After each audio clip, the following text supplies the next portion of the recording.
Fala galera do canal WWE em geral, aqui é o Zezo trazendo pra vocês mais um vídeo. Galera, sejam bem-vindos aqui a mais um vídeo com um top guy do canal aqui, o nosso querido Ronai Menezes está de volta. Vocês já viram o vídeo anterior dele, se não viram ainda, WWE Geração SBT 2008, um vídeo bem aprofundando ali aquela geração, o quanto ela foi clássica. E hoje vamos falar de um que a gente chegou a conhecer também naquele período, que muitos de vocês estão acostumados a ver no canal aqui vários vídeos dele, normalmente sobre polêmicas, mas hoje nem tanto. Hoje a gente vai falar mais do Punk carreira em si na WWE, porque o Ronai aí escolheu esse tema, já que ele tem bastante conhecimento a respeito desse período dele de auge e queda, né? Que não foi apenas um auge e uma queda, né? Ele teve situações assim ao longo da carreira. Então, Ronai, muito bem-vindo de novo.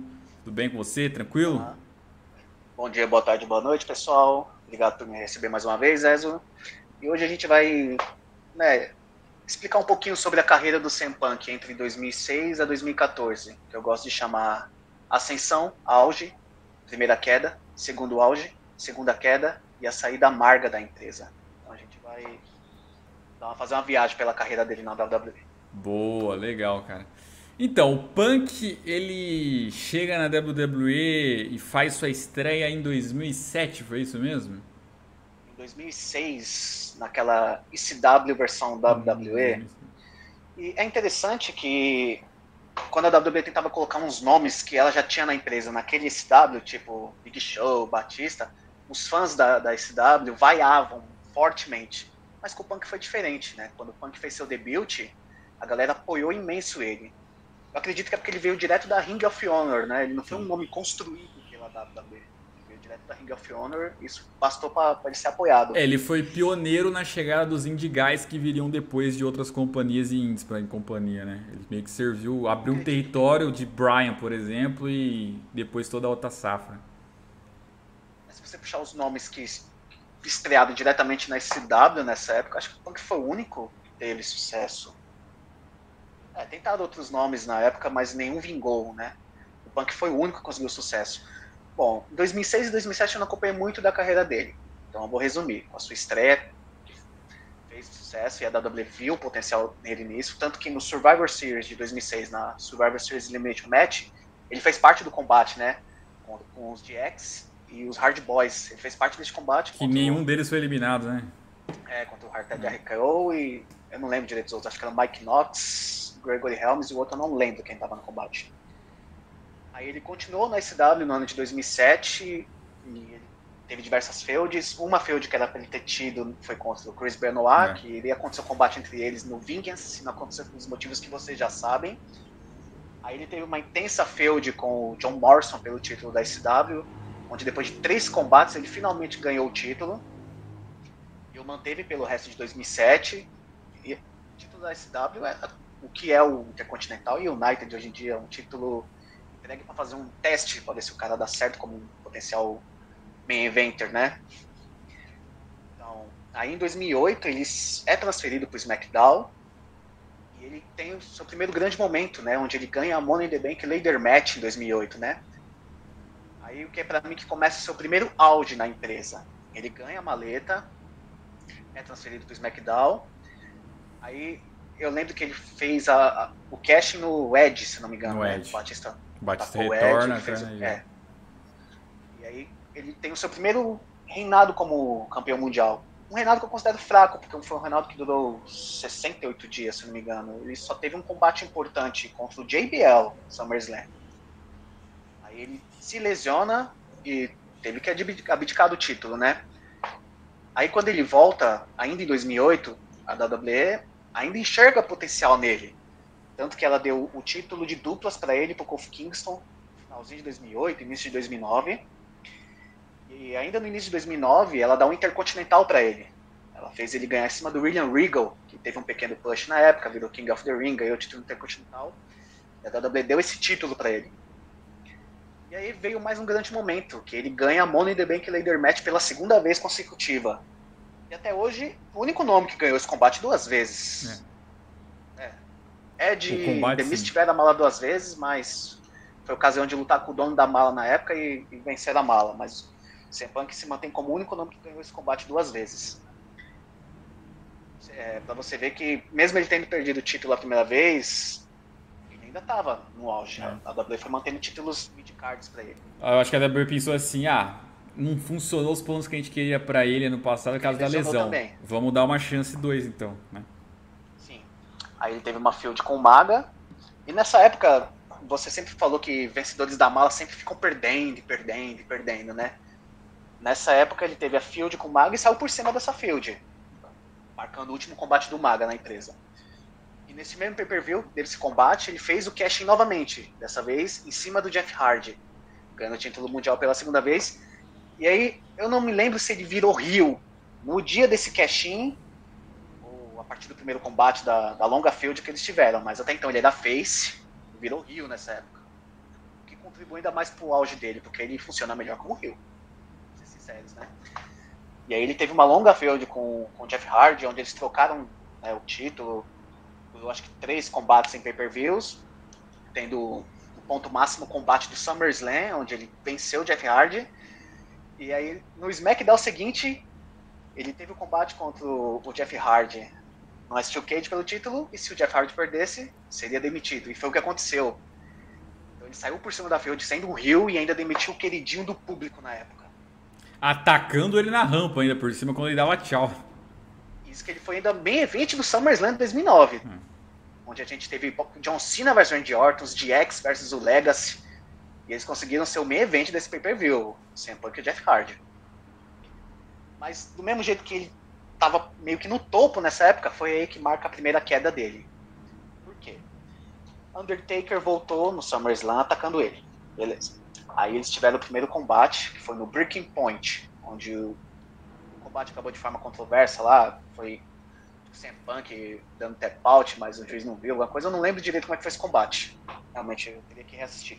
Eu sei que ele não perdeu o título nesse combate. Aí eles tiveram outro combate no Hell in a Cell, onde o Undertaker venceu e tirou o título do Punk. Combate fraquíssimo, nem parecia uma Hell in a Cell match. E aí, o cara que foi campeão mundial, por vários meses teve uma intensa feud com o Hardy, foi jogado pro time do Survivor Series em 2009. Né? Decaiu um pouquinho. Só que calma, o buraco é mais embaixo. Aí ele formou a Stray Edge Society, né? Muitos dizem se lembrar com enorme carinho dessa stable dele, mas eu só enxergo que foi um ponto muito baixo em sua carreira. Onde ele recrutou o Luke Gallows, né? Aquela menina chamada Serena, se não me engano, Serena, e o Joey Mercury. Foi o Joey Mercury, né? O que eu gostei na época foi o visual que ele deixou a barba crescer, combinou muito com ele. Aí ele entrou em feud com o Rey Mysterio. Você sabe que essa do Stray Edge, muita gente recorda muito mais pelo que aconteceu de repercussão, né? Por causa das referências que ele dava, dando a entender que ele seria uma espécie de Messias, um Jesus. Houve até locais que proibiram a entrada dele ali por conta dessa coisa, que eles sentiram que era uma espécie de blasfêmia, desrespeito, né? É muito mais lembrado por causa disso. Na formação da stable, ele não chamava os nomes pra entrar, ele convertia, né? O Luke Gallows, na época, ele ainda era aquele Festus, né? Uhum. E aí o CM Punk disse que converteu ele pra Luke Gallows. Fez a Serena raspar o cabelo, né? O Johnny Michael também raspar o cabelo. Teve o destaque no Royal Rumble Match do ano seguinte, 2010. Podemos citar isso como a única coisa positiva dessa stable. Ele realmente teve aquele destaque, né? Acho que foi só ele que teve o destaque na ocasião. Eu não lembro se os outros estavam ajudando ele, o Luke Gallows e companhia. Aí ele teve a feud com o Rey Mysterio, muito lembrada por aquele segmento que acho que ele canta com a filha do Rey Mysterio, né? Mas lembrado por isso, a feud. Aí ele perde na WrestleMania, o Rey Mysterio. Eles têm um novo combate, onde ele vence o Rey Mysterio. E aí eles teriam um último combate valendo máscara e cabelo. E o CM Punk perdeu e teve o cabelo raspado. A marca registrada dele, uma das marcas registradas. Eu enxergava assim, pelo menos. Aí ele começou a usar uma máscara do Rey Mysterio pra cobrir o rosto. Eu achava aquilo ridículo. Eu achava feio também. Aí logo em seguida ele entra em feud com o Big Show.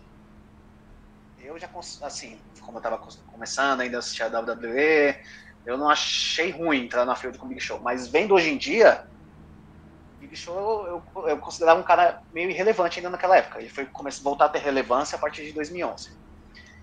Aí o que estraga ainda mais é porque ele e a stable dele Tá me ouvindo ainda, Zezo? Tá me vendo? Tô. Ah, tá. Chegou a travar, desculpa. Aí o que causou ainda mais baixa pra ele foi que ele perdeu a feud inteira com o Big Show. Teve um combate no SummerSlam que foi o Punk, o Luke Gallows e o John Mercury na handicap contra o Big Show. E o Big Show acabou com os 3 nesse combate. Aí eles tiveram um novo combate no Night of Champions. O Big Show novamente derrotou o Punk, arrancou a máscara do Punk, humilhando ele e fez praticamente a stable se desfazer. Porque a Selena foi demitida, aí o Punk acabou cortando os laços com o restante. Então, do que adiantou a Stray Edge?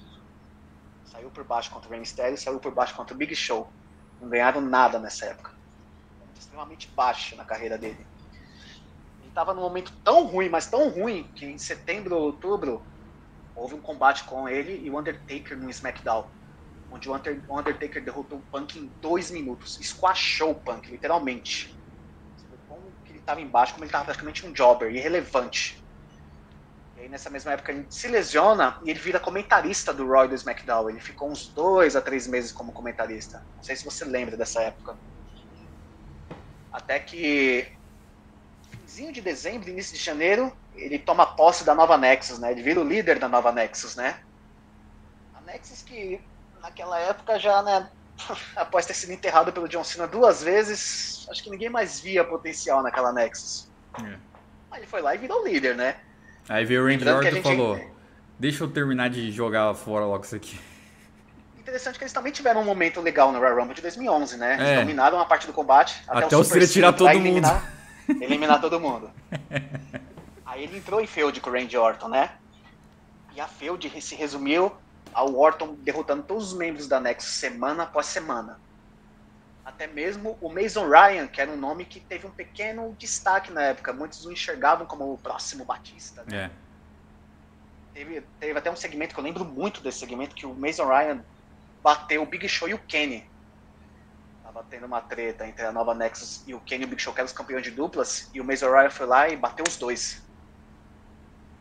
Algo meio que impensável na época. Mas acabou que ele não teve, né, mais um destaque e saiu da empresa posteriormente. Aí o Randy Orton foi dando cabo de todos os membros da Nexus, aí eles lutaram na WrestleMania Punk e Orton, onde o Orton venceu com aquele RKO que na época foi incrível, mas hoje em dia já é um RKO esquecido. Tiveram uma nova luta no Extreme Rules, onde o Punk novamente perdeu. E depois o Punk teve uma luta pelo título de duplas com o Mason Ryan, perdeu de novo, que foi, acho que, no Over the Limit. Então essa nova Nexus dele também não serviu de nada e ele continuava em baixa. Aí ele teve um combate contra o Rey Mysterio no Capital Punishment, onde ele venceu, mas foi um combate muito aleatório. Mal teve feud. Só que aí, após esse combate no Capital Punishment, qual foi o Raw seguinte? O Raw onde marcou o segundo auge do Punk, onde ele venceu um combate contra o Alberto Del Rio e o Rey Mysterio para ver quem enfrentaria o Cena. E, se eu não me engano, realmente, nesse mesmo Raw, pós-Capital Punishment, ele faz a Pipe Bomb. E aí ele volta a ficar em alta novamente. Que é depois de uma luta do Cena contra alguém, né? Acho que era o R-Truth. Mas uma tables match onde ele interferiu causou a derrota do Cena. Quem diria? R-Truth num main event de pay-per-view, né? Contra o Cena na noite anterior. Você vê como a falta de star power estava grande. Foi algo... assim, calma, eu ainda vou falar sobre isso, mas... Aí o Punk do nada ficou em alta novamente. Quem acompanhou a Pipe Bomb naquela época achou que tudo aquilo era verdade. Eu achei que realmente ele pegou o microfone e falou tudo que pensava. Até a forma como a WWE trabalhou o fim do segmento, com o microfone sendo cortado e a transmissão sendo cortada logo em seguida. Realmente pareceu ser tudo verdade. Há quem diga que é atualmente, mas... Mas é muito conveniente, né? Na hora que o cara fala assim, deixa pro final. Vou falar a respeito dessas campanhas aí de caridade. Corta, bem na hora. Aí... Eu acredito que se fosse um segmento verdadeiro, ele já tinha falado tudo que ele pensava sobre o Vince sem avisar. O Vince é isso e aquilo. E hoje, depois que saiu da WWE, já teria vazado tudo já também. Não tem pra que guardar isso. Tá? Mas foi um segmento clássico. Foi. Na época eu até olhei assim e falei, o Punk vai ser mais um. Ninguém bateu o Cena na época praticamente. Mas ele muda, que né? marca o novo auge dele? Porque ele foi lá e venceu o John Cena. cara tava meio que desacreditado. Ele veio de um ano de 2010 inteiro em baixa, perdendo pra todo mundo, sendo praticamente um jobber. E ele foi lá e venceu o Cena no Money in the Bank. Claro, com a interferência do Vince, porque o Cena não podia perder limpo. Mas venceu. 2 rounds seguintes, ele volta com a gimmick de Best in the World. Aí foi que a popularidade dele cresceu, né, mano? E ele novamente bateu o Cena no SummerSlam. Também com, não interferência do Triple H, o erro do Triple H, que era o juiz da luta. Então imagina, um cara que tava em baixa, não vencia ninguém, de repente vence o Cena 2 vezes seguidas pelo título da WWE. Sim. Então ele virou a nova sensação da época. Foi ele que salvou o ano de 2011. O ano de 2011 foi um ano péssimo. A gente tinha que aguentar John Cena e Randy Orton goela abaixo. Ele salvou esse ano. E aí ele teve uma feud com o Triple H, onde ele saiu por baixo, depois se uniu com o Triple H. Aí depois ele venceu o Alberto Del Rio no Survivor Series, onde começou o histórico reinado dele, né? E terminou o ano em alta, porque no TLC ele venceu o Del Rio, o The Miz na Chelsea Match, no main event desse pay-per-view. O Cena não esteve nesse pay-per-view, não lembro porquê, acho que foi lesionado, não sei. Mas o Punk terminou em alta. O cara tava no auge de novo. Aí você pensa, o cara é campeão mundial, tá em alta, então esperamos um ano de 2012 incrível pra ele. Foi incrível porque ele manteve o título o ano inteiro, defendeu o ano inteiro, teve diversos adversários, virou Rio de novo e tal. Mas esse reinado dele de 1 ano e 3 meses tem um defeito. John Cena. O John Cena, no ano de 2012, ofuscou o reinado de CM Punk. Agora a gente vai fazer uma pequena pausa para comparar aqui. Vamos lá. Vou falar sobre cada pay-per-view desse ano e vocês vão entender porque John Cena ofuscou o CM Punk no ano de 2012. Royal Rumble de 2012. O main event desse pay-per-view. A Royal Rumble Match. Beleza. Aí dá pra entender. Elimination Chamber. Main event desse pay-per-view. John Cena e Kane numa Ambulance Match. E o Punk defendeu numa Elimination Chamber Match. Um pay-per-view que chama Elimination Chamber, hein? E não seu main event. O main event foi John Cena contra o Kane. Beleza. WrestleMania 28. Main event. John Cena e The Rock, né? Acima do Punk, que teve a luta dele pelo título. Eu compreendo, tá? Alguns vão discordar, mas eu compreendo o Cena Rock ficar igual eu compreendi Undertaker e Shawn Michaels. Dá pra relevar também. Extreme Rules. Quem foi o main event? John Cena e Brock Lesnar. Será que também dá pra compreender porque era a luta de retorno do Brock Lesnar? Mas novamente ele esteve acima do CM Punk, que teve uma Chicago Street Fighter match incrível com o Chris Jericho. Aí o pessoal vai perguntar assim, beleza, é pro Lesnar ser main event, mas por que não Lesnar e Punk então, né, ao invés de Lesnar e Cena? Porque o Cena segue como protagonista sem ser o campeão, né? Alguns vão questionar isso. O Cena era o maior nome, não tinha como. Over the Limit, o momento mais baixo. Cena e John Laurinaitis no main event, sendo que nesse pay-per-view tivemos CM Punk e Daniel Bryan. Uma boa luta, subestimada inclusive essa luta. Subestimada. No Way Out. John Cena e Big Show no Steel Cage Match no main event. Aí o combate do Punk nesse pay-per-view foi contra o Kane e o Daniel Bryan, onde parecia que o que estava valendo era AJ Lee, não o título mundial.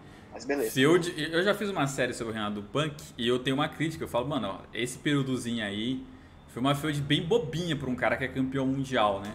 Então... E para um Kane que era um monstro e de repente né, virou a ferinha aí dócil por causa da AJ assim, Lee. O pessoal romantiza o reinado do Punk, como eu falo, ó, teve momentos ali que não foram excelentes, vamos também combinar, né? Aí continuando. Money in the Bank. Quem foi o main event? John Cena na Money in the Bank Ladder Match ganhando o combate. Enquanto o Punk esteve lá lutando contra o Daniel Bryan. Isso aí foi literalmente valendo a AJ Lee esse combate. Porque ela foi a juíza, um combate inclusive. muito bom. Adoro esse combate. Realmente, a AJ Lee foi a juíza, pode crer. Tá, já estamos no meio do ano. Quantos main events o Punk teve até agora? Nenhum, né? Nenhum. O Cena já esteve acho que tá no 5º main event. Beleza, SummerSlam. Aqui dá pra relevar porque foi Triple H e Brock Lesnar. E o Cena e o Punk estiveram envolvidos no mesmo combate.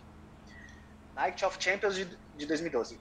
Finalmente, o CM Punk tem no main event contra quem? Contra o John Cena. Sim. Baita luta, inclusive.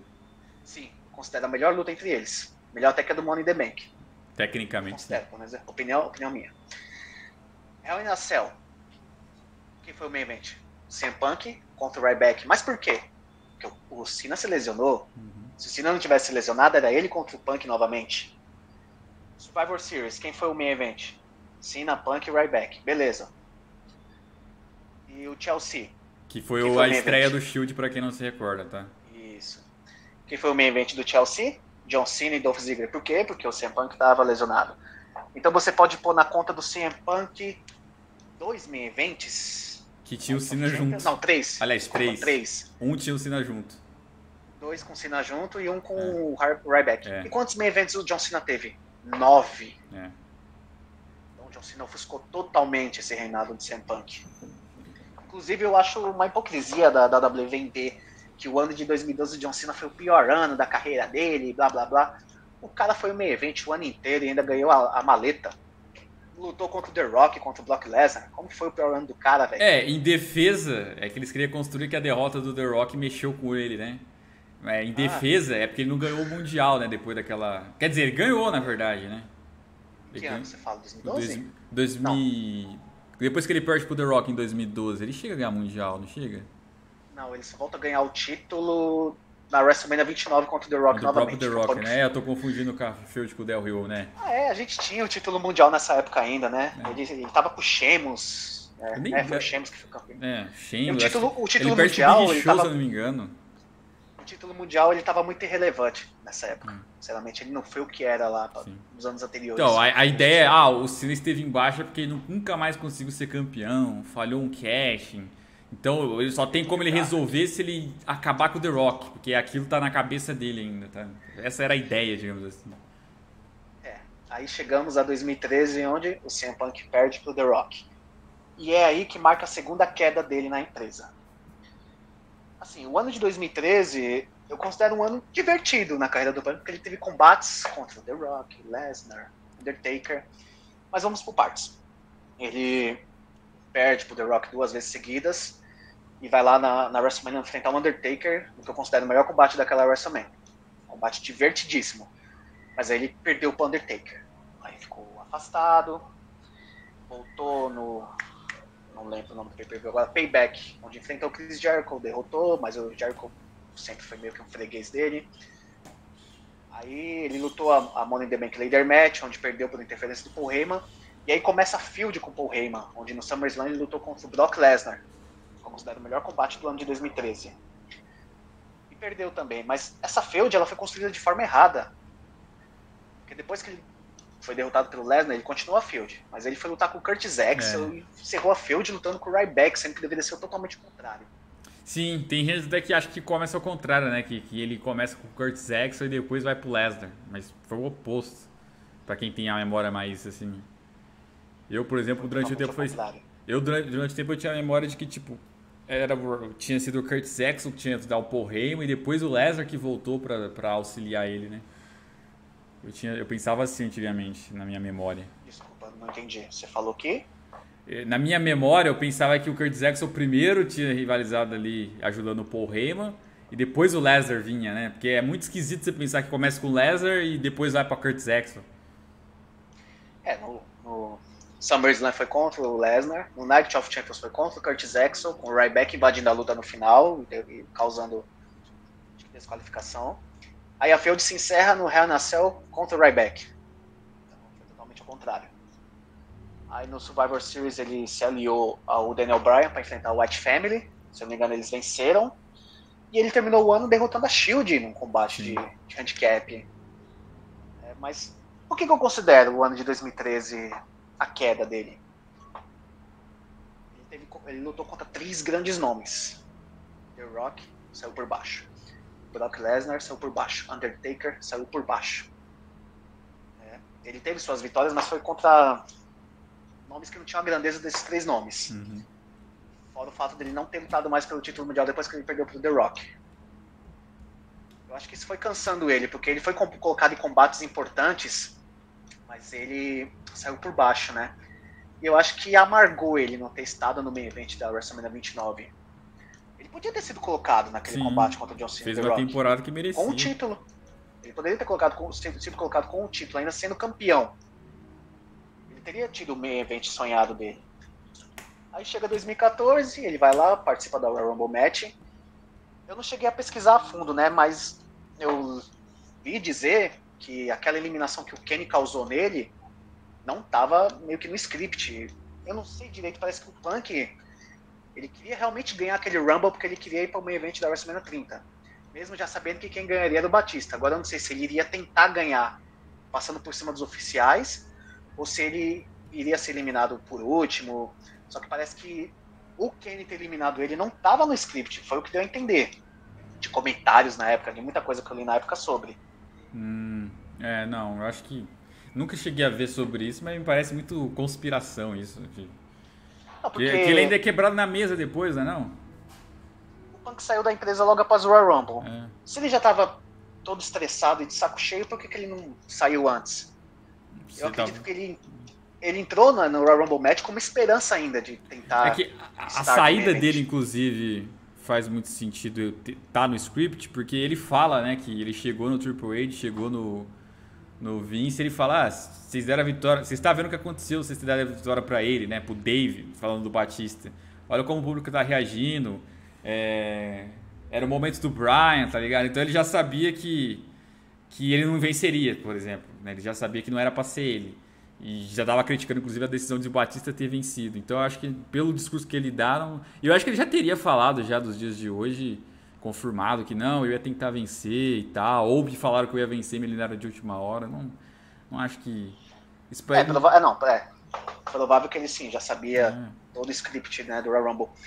Mas ele sim, tinha esperanças de estar no main event da WrestleMania. E eu acho que nessa conversa com o Triple H e com o Vince, acho que foi aí que deixaram bem claro pro Punk. Não, você vai ter um combate comigo na WrestleMania, Triple H falando. Você não vai ter main event, esquece main event. Que ele até responde, eu não tenho zero prazer de querer lutar com você. Lutar com o Triple H na WrestleMania. Eu até entendo o lado dele. Até porque ele e o Triple H não se bicavam, né? Era o que rolava. E isso marcou a saída definitiva dele. E o cara do wrestling, nunca mais voltou pra empresa, né? É do wrestling durante 7 anos, se não me engano. E teve o caso que, no casamento dele com a AJ Lee, a WWE mandou a carta de dispensa, né, bem nesse dia. Então, por mim, realmente, o Punk não precisava mais voltar pra WWE depois de tudo que aconteceu. Eu considero que ele foi, sim, injustiçado. Sim, ofuscando ele. Rolou até uns papos de que a WWE diminuía a quantidade de mercadoria do Punk pra ele não vender mais que o Cena. Esses papos na época. E a WWE fazer o The Rock voltar para a empresa para tirar o título dele só para ir lá perder para o John Cena. Então ele teve sim seus motivos para sair da empresa. E foi essa a trajetória dele na WWE. Ele chegou a voltar em 2009 para participar daquele backstage que não deu certo. 2019, né? Essa foi a trajetória do CM Punk. Ele teve uma carreira premiada lá, vamos ser sinceros, né? Sim, conseguiu diversos títulos, 5 títulos mundiais. Um reinado de 434 era o dias, recorde, né? O reinado dele era moderno, já foi ultrapassado pelo Lesnar, pelo Roman Reigns, né? Mas ainda assim é uma referência. A pipe bomb dele serviu como referência para vários outros que foram rivalizar com o John Cena depois até hoje. Usarem coisas que ele falou também para poder replicar. Serviu de inspiração para outros lutadores também aprofundarem na mix kill. O próprio MJF, né? Da All Elite é meio que um punkzinho, digamos assim, até assumido. E inspiração nele. Então, assim, a carreira dele, é até legal a gente focar hoje em falar em carreira, porque o problema do Punk pós-saída é que sempre só deu pra falar de polêmica e briga. Aí quando vai pro Elite, mais briga.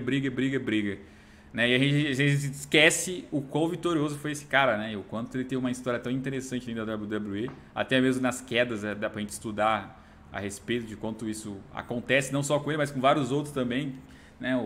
Você falando aí sobre as quedas, você vê como acontece isso, por exemplo, com o Seth Rollins, de você comparar o que ele está num ano, no outro ano, o que ele está fazendo. Kevin Owens passou por situações semelhantes, AJ Styles. Eu só espero do fundo do meu coração que o Seth Rollins tenha uma vitória esse ano na WrestleMania. Eu não quero ver ele contra o Logan Paul, pelo amor de Deus. Eu acho que ele vai dar a vitória pro Logan Paul. Ih, rapaz, será? Mas é isso, cara. Pra finalizar sobre o Punk, ele tem realmente um ego gigante. Só que eu acho que esse ego começou a se construir quando rolou o Summer of Punk, né? Que ele viu que a WWE deu pra ele, né? Que foi um reinado gigantesco, e o público amando ele realmente se levou a sério e se considerou o melhor wrestler do mundo. Eu acho que é aí que começou o ego dele a crescer. Porque se ele fosse um cara de ego inflado antes, quando ele estava embaixo naquele ano de 2010, ele teria saído da empresa naquela época. Mas ele continuou firme e forte. Então, também o ego dele começou a crescer quando ele virou o Best in the World e toda aquela história dele. Será que o Roman Reigns se chama de Tribal Chief terá um ego também quando sair desse status? Porque esse tipo de gimmick, ela faz o cara entrar no personagem, né? Faz o cara, às vezes, achar que ele realmente é aquilo. E quando ele tem uma pausa na carreira de, ó, dá uma sossegada no banco aí. É difícil, cara, essa transição. O Roman tá no nível de escolher como ele perde os combates. Quando ele vai perder, na verdade?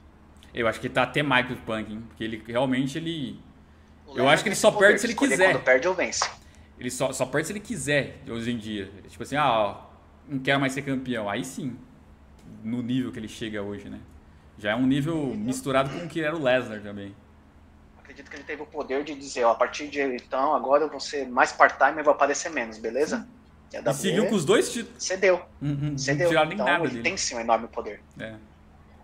Ele não pode ter tido esse tipo de poder na época. O tema é de bom, hein? Superstars poderosos. O Hogan teve isso também, de ter esse poder no passado. Caras que conseguiram chegar no Se você vê, quase todos os main eventers, top guys, quase todos tiveram influência. Shawn Michaels teve uma baita influência nos anos 90, por exemplo, também. Rebeldia, pois é. Mas galera, ó, comentem aí o que vocês acham a respeito dessa carreira do Punk, tudo que envolveu ela. Ô Ronai, mais uma vez, foi um prazer aqui ter gravado com você. Espero que a gente possa gravar outros vídeos futuramente aí falando sobre outros temas, porque o papo rendeu demais, viu? Muito obrigado, hein, por ter dado esse espaço aí pra gente bater um pouco esse papo aí. Muito obrigado mesmo, Zé. Eu que agradeço aí pela assinatura. Então, galera, ó, like no vídeo, se inscreva no canal. Um abraço, até a próxima. Falou, Ronai. Muito obrigado, Zé. Falou.